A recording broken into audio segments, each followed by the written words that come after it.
banget pokoknya tuh. Satu porsinya segini.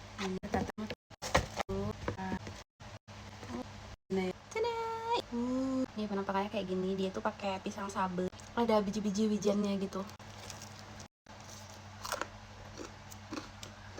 Enak, ada rasa madu-madunya gitu, terus ada rasa wijennya juga.